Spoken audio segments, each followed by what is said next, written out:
your playing feels good one day, but another falls apart, then this video is for you.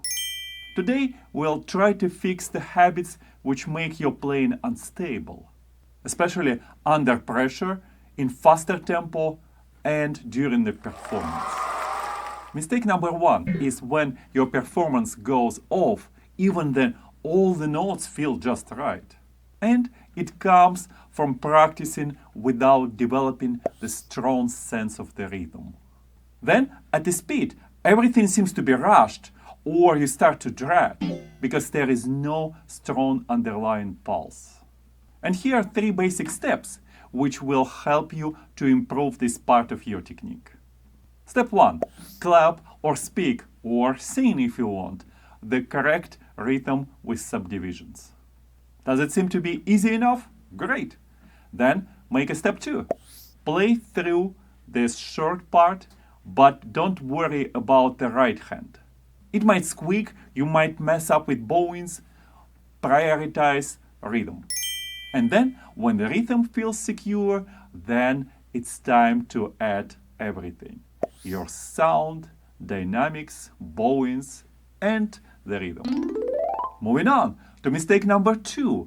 It's when each little part you worked on seems to be just fine, but you start putting it together and it fails. It looks like you never practiced transitions. Most breakdowns happen at the joints, when one idea ends and another begins. If you only work on inside sections, you are skipping the skill connecting them together. Here are a few tips to solve it. Play in a loop, last few beats of the first sections and the first few beats of the following section. Play it several times so you make this connection reliable, and then expand outwards. For example, start a few measures before the end of the first section, and then continue playing through the second section for another couple of measures.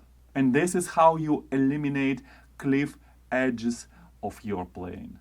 And there will be no accident at those moments.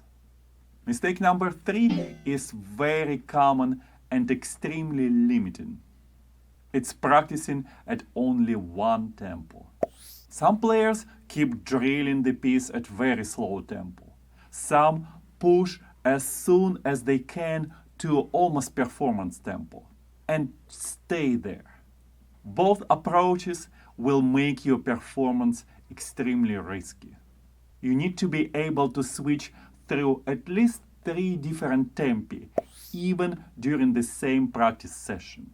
Start slow enough to feel confident, almost perfect. Then move to the faster tempo, say 8 to 12 clicks faster than your first tempo. Play several times in this tempo, making sure that you feel somewhat confident and you don't make too many random mistakes. And then try it out in risky tempo, say 16 to 20 clicks above your first tempo. Remember what went wrong. Remember when you start feeling tense, or maybe forgot about your rhythm, fingerings, or bowings. You don't need to play in this fast tempo too many times. One time is enough. And once you figure out your weak spots, go back to slow and medium tempo.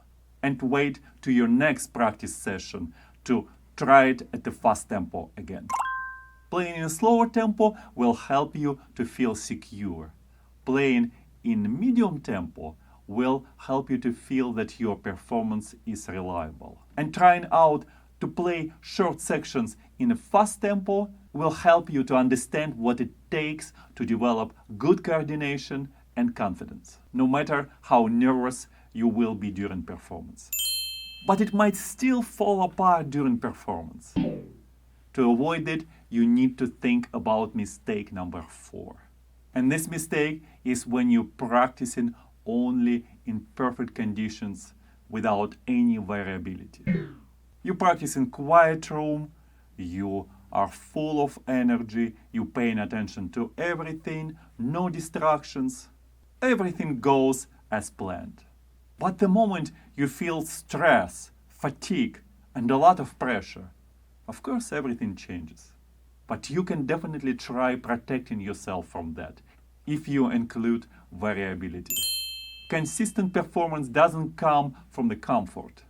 It comes from your skill of keeping it together no matter what. Do you need to wait till performance to test it out? Of course not. Try one of these tricks. Imagine you are in the recording studio, red light is on, and you must record it in one take only. You're a musician, you have a lot of imagination. The more vividly you imagine that, the better result you will get. Can't imagine recording studio? Play for a friend, even for a couple of minutes. Just make sure you pick a friend whose opinion is important for you. Can't find anyone right away to listen to you? Well, play through difficult spot without warming up. And imagine that this is your performance moment. And of course, almost no performance goes without recording. You must take advantage of that. But I'm not talking about getting the recording of your performance. Hopefully, it will be an amazing one. You need to record yourself almost from the day one. You don't need to share it with anyone. And please don't wait till it's perfect. What will help you a lot is if you write down at least a few observations and get back to them during your next practice session. You don't have to be harsh on yourself. Just try to imagine how somebody knowledgeable in music will listen to you and what that person could tell you. And you might be surprised finding out that you are actually a wonderful teacher who can give yourself a lot of useful ideas. So here we are. We talked about 5 mistakes, but there are more problems you will need to fix.